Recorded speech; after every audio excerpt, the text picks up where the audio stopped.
Now let me tell y'all a little something. Kamala Harris is a dumbass hoe. Hillary killed Jeffrey Epstein. My husband, Barack Obama, is gayer than a motherfucker. And Donald J. Trump is gonna win this shit. Trump 2024, bitches. Let's go.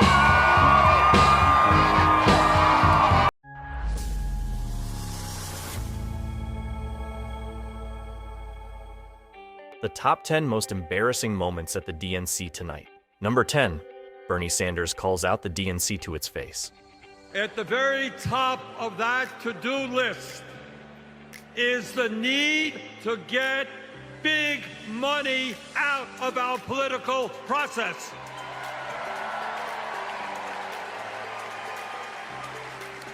Billionaires in both parties should not be able to buy elections, including primary elections. Number 9, Kamala preaches for less police.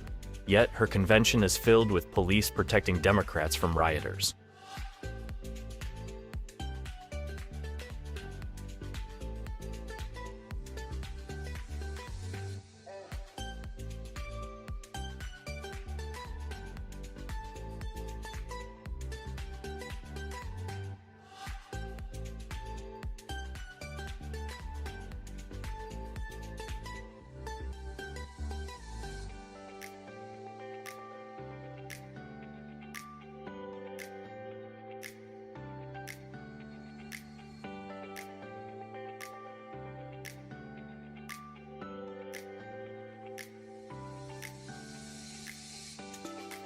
Number 8. Jake Tapper unexpectedly points out that Tim Walz lied about him and his wife using IVF, sending CNN into a tailspin as they rush to defend him. The campaign is having to clean up some comments he's made about one of the campaign signature issues having to do with reproductive rights. This is what Governor Walz said on MSNBC while criticizing J.D. Vance. Take a listen. J.D. Vance knows nothing about that, and then he keeps going into all of these things. Today's IVF day. Thank God for IVF. My wife and I have 2 beautiful children. Now, that's not accurate, right? I mean, it wasn't IVF. It was a different procedure, and his wife, Gwen Walz, the First Lady of Minnesota, is taking care to tell CNN that they actually used a procedure called intrauterine insemination. IUI. It's a process she described as an incredibly personal and difficult experience. They did use fertility treatments. It wasn't IVF. Any woman. Come here, Sergeant Major. I'm sorry. Hold on. I want to. Any one of the 1 in 7 women who go through fertility treatments, IUI is part of the suite of fertility treatments. It's a step below IVF. It's direct insemination versus creating embryos. I think that is a stretch to say that it's not part of the broader fertility treatment. The way they explain it is, he just talks like how regular people talk. I mean, my husband wouldn't know the difference. First of all, my wife did IUI not once but twice, and then we did IVF not once but twice, trying to have a child. And so as a father of IVF babies or whatever, yes, I would call. I mean, you're not winning if you're making. What? You would say it's the same thing? I would just, as a man, I would probably mess that up. Look, guys, this is a head scratcher. Yeah, but why politically, clean it up? It's just have your facts right as you come out and you're going to tell the story. It opens up an opportunity for them to now have to try and bury it, clean up in their convention. But we will have this discussion with J.D. Vance and Donald Trump any day of the week. I get it. It was inartful. It was not accurate. It's not accurate. It was not accurate. Well, the distinction is IVF is not, or IUI is not under attack anywhere the way IVF is, but it is part of the suite of options. Most people begin with one and go to the other. We're glad that he has 2 kids. It's also important for politicians to be accurate. Thanks to everyone. Number 7. New Jersey had a man dressed up as a woman announce the delegates, in which he then forgets what he wants to say as he gets caught up in his pronouns and Trump derangement syndrome. My name is Dr. Joey Perella, pronouns she, her, hers. I'm a proud resident of the Garden State. I'm proud to stand with Kamala Harris and Tim Walz because they stand with the LGBTQ community.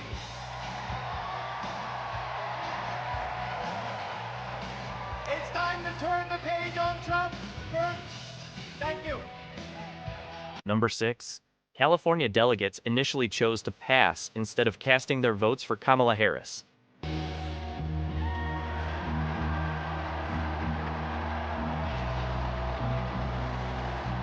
California, how do you cast your vote?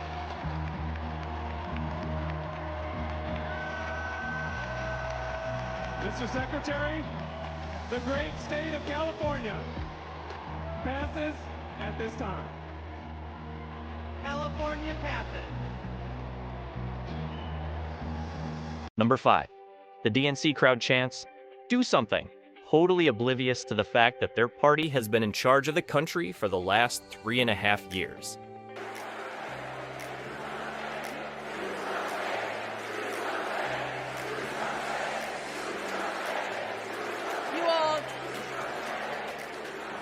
Number 4. Tim Walz hypes up the crowd as he plays the bumbling white dad in every TV commercial. Governor Tim Walz.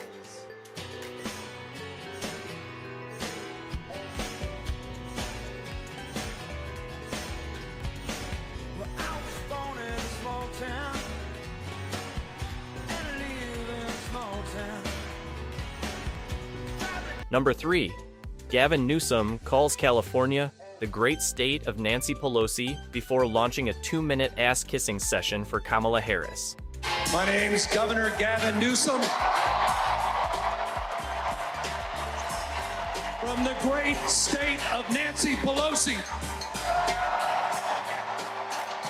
I come from a state like our nation of dreamers, of doers, of entrepreneurs, of innovators that prides itself on being on the leading and cutting edge of new ideas. California is the most diverse state in the world's most diverse democracy. And we pride ourselves on our ability to live together and advance together and prosper together across every conceivable and imaginable difference. But the thing we pride ourselves most on is that we believe the future happens in California first.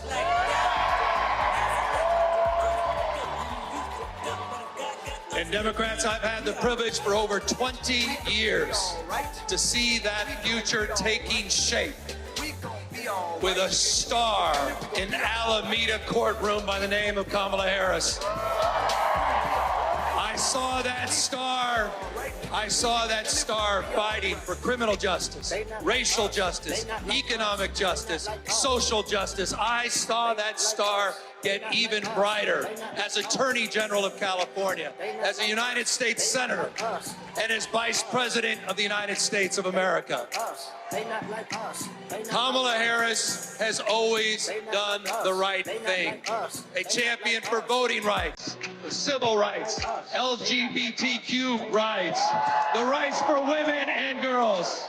So Democrats and independents, it's time for us to do the right thing, and that is to elect Kamala Harris as the next president of the United States of America.